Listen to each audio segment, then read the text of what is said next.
Number 8, solve. Write an equation if needed.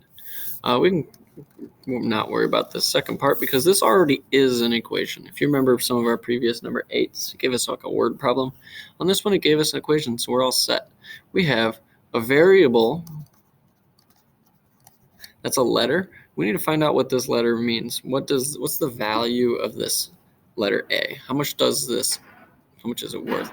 We have A divided by -3. I say divided by because it looks like a fraction. So I have A divided by -3 equals 18.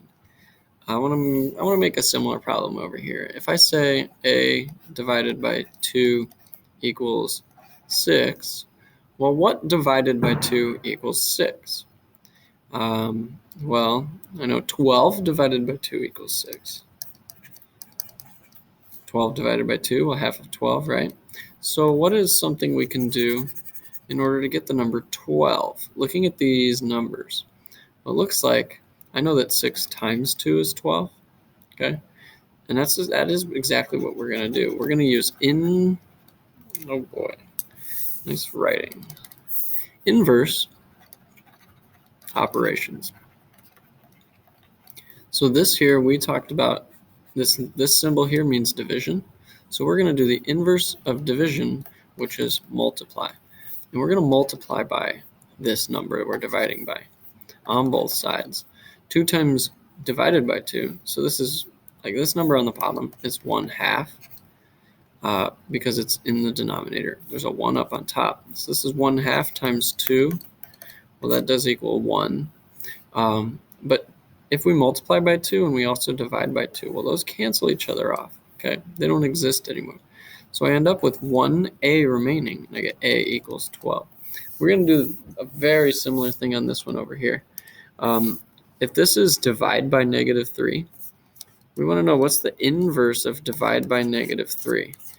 The inverse of that, if we're going to do the inverse, that would be times -3. Okay, those are inverse of each other. It means they undo each other. They're opposite operations.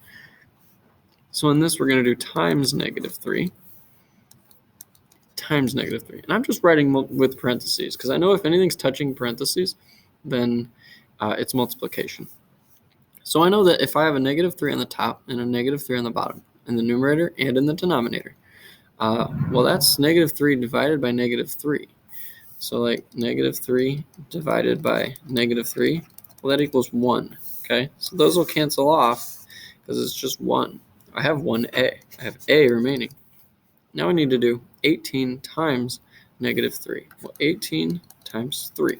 8 times 3 is 24.